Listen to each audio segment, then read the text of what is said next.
नमस्कार दोस्तों, मैं आपका लीगल मित्र रविंद्र दीक्षित एडवोकेट अपने YouTube channel advocate talks by Ravindra Dikshit पर फिर एक बार हाजिर हूं एक नए विषय के साथ। दिल्ली सरकार और भारत सरकार के बीच में प्रशासनिक अधिकारियों के नियंत्रण, उनके स्थानांतरण, उनकी पदस्थापना, उनके टर्मिनेशन को लेकर, नियंत्रण और अधिकारों को लेकर एक लड़ाई चलती आ रही है। उस लड़ाई का कानूनी रूप पर विराम लगाने के लिए 19 मई 2023 को भारत सरकार द्वारा एक अध्यादेश लाकर government of national capital territory of Delhi act 1991 में संशोधन कर दिया गया। उस संशोधन को राष्ट्रपति द्वारा मंजूरी दे दी गई। उस मंजूरी के विरुद्ध दिल्ली सरकार द्वारा सुप्रीम कोर्ट के समक्ष एक रिट पिटीशन नंबर 678/2023 प्रस्तुत की गई है। सुप्रीम कोर्ट द्वारा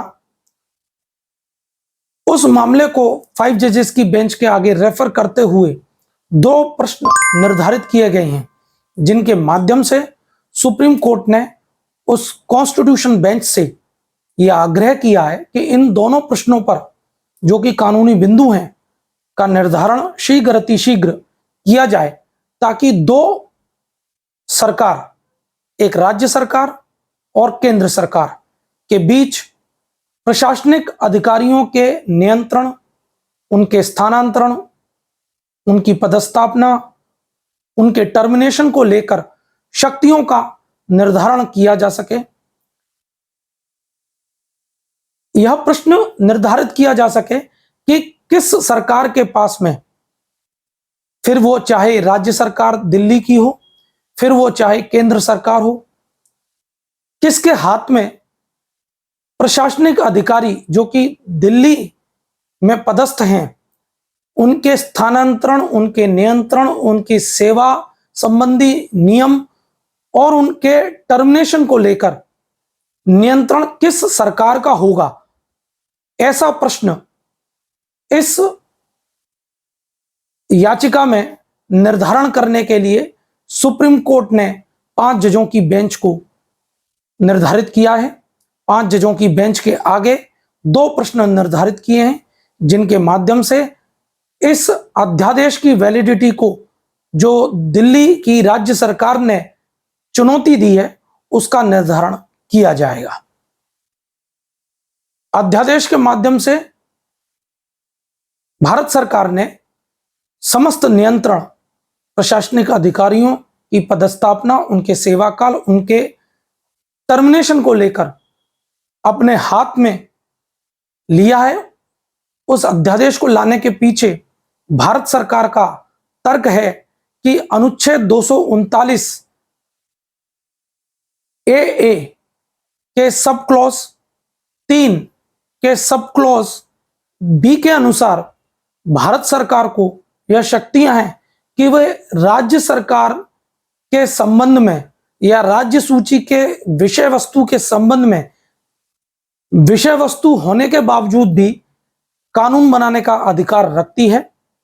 इस तर्क के साथ केंद्र सरकार द्वारा यह अध्यादेश लाया गया है, जिसे भारत के राष्ट्रपति द्वारा संविधान के अनुच्छेद 123 की शक्तियों का इस्तेमाल करते हुए मंजूरी दे दी गई है। इस मंजूरी के साथ ही यह अध्यादेश लागू हो गया है, प्रभावकारी हो गया है, प्रभावशील हो गया है। सुप्रीम कोर्ट के समक्ष दिल्ली सरकार द्वारा इस अध्यादेश पर तुरंत रोक लगाने की मांग भी की गई थी, जिसे सुप्रीम कोर्ट ने फिलहाल निरस्त कर दिया है। सुप्रीम कोर्ट ने दिल्ली सरकार की इस मांग को ठुकरा दिया है कि वह इस अध्यादेश के क्रियान्वयन पर रोक लगाए। दिल्ली सरकार के स्टे की मांग को सुप्रीम कोर्ट ने इस आदेश के माध्यम से निरस्त कर दिया है, अर्थात वर्तमान में यह अध्यादेश लागू रहेगा और भारत सरकार के पास में ही दिल्ली सरकार के सभी प्रशासकीय नियंत्रण रहेंगे। ऐसा सुप्रीम कोर्ट ने अभी फिलहाल राहत दी है।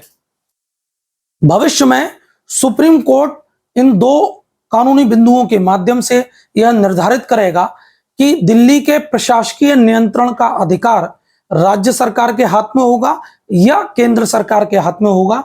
ऐसा निर्धारण सुप्रीम कोर्ट की 5 जजेस की बेंच डिसाइड करेगी। तो दोस्तों, आपको ये जानकारी कैसी लगी? इसे लाइक करें, मेरे चैनल को सब्सक्राइब करें, शेयर करें, ताकि ऐसी ही लीगल इंपॉर्टेंट इंफॉर्मेशन समय समय पर मैं आपके लिए लेकर आता रहूं। धन्यवाद दोस्तों। जय हिंद, जय भारत, नमस्कार।